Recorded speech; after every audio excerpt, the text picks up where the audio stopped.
everyone, it is Royal Klein, and this is the review of Supernatural Season 1, Episode 7, Hookman.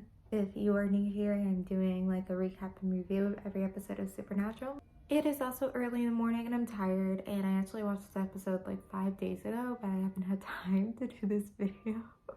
And I actually haven't watched another episode of Supernatural, so I'm sticking to my wits here. Now let's get into it. I knew Hookman was one of the monsters in season 1. I just wasn't sure where, but it was the 7th episode. And it was the same exact thing with Bloody Mary, where we think of like Hookman, we think Bloody Mary, but we don't realize these are actually ghosts. So this was another ghost. And it's kind of crazy how all these urban legends we hear are actually just ghosts, and they're just different versions of ghosts that pertain to why they were killed or died and what they're doing.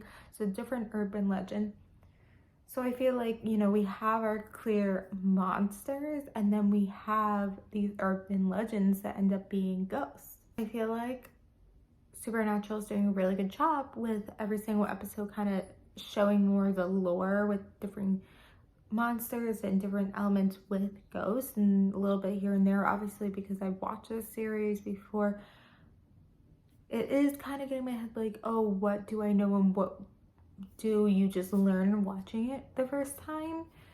But I think they do a good job of showing like, this is how a ghost is supposed to be killed. You're supposed to salt and burn the body, but if they're already dead, then the ghost must be tied to something else. And they kind of did the same thing with Bloody Mary. It was like the ghost was tied to the mirror, and the ghost was tied to that necklace because it was the necklace that they had or were, whatever. So this one kind of took place at a college campus, and with like a frat and sorority, and they couldn't do, you know, this type of thing later seasons. It kind of worked out because Sam was still in college, you know, Dean is still young.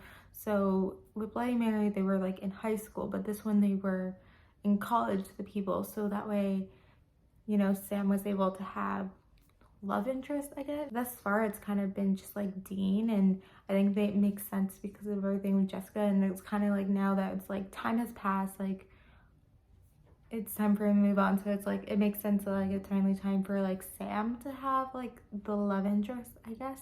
And it's fine that it's someone in college because technically they're still young. This is an episode I feel like thus far has felt the biggest horror, and definitely I feel like this could be scary, kind of just like the way it went about it. And there's a lot of murder. I think what's interesting too is when I talk about like shows like Smallville, they kind of don't show that much murder. Like there's like no one really dies in the first 2 seasons. It's kind of light and hearted.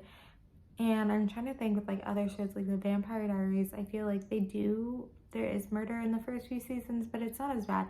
I feel like with Supernatural right away, like there's a lot of murder, and it's kind of, I think, good that they don't like hide away from it or like differ from it. It's really supposed to be like another like scare every week, and that was kind of what Eric Kripke was going with it. It's like another horror story every week, and that's kind of what they're doing. I do have to feel like, I obviously didn't feel this way the first time watching it, but it is like every single episode they're trying to save some girl. Like it really is that. And I guess there hasn't been really like where they're just saving some guy. I'm trying to think, because even with the Wendigo in the 2nd episode, like there was that girl there, and they're trying to find her brother, like there is that girl that they're trying to save. And same thing in the 3rd episode, it's like they're trying to save the kid, but they're also well, actually they at one point saved the mom as well, the girl. So it's like I feel like every single episode it's like they're trying to save some girl, except maybe the 1st episode they're just trying to save themselves and their dad, but then Jessica dies.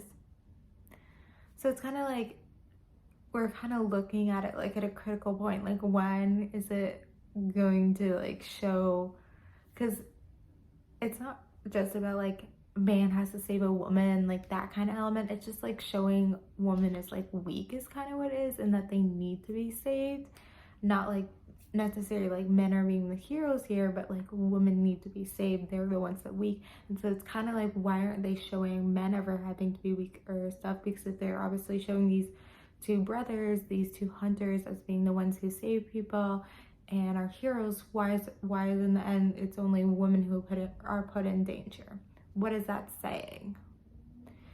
And they can show that these men are saving people and are heroes if they're saving men as well. And we haven't seen that yet. And I will point it out when we see it. And maybe we will see it next episode. I forgot. But it just feels like every single episode there in the end, like really just saving a woman. It's all about saving a woman. But those are my thoughts and feelings. I know I'm a little bit critical, but that's what you gotta do. So thank you guys for watching, and comment your thoughts below, and I'll do the 8th episode.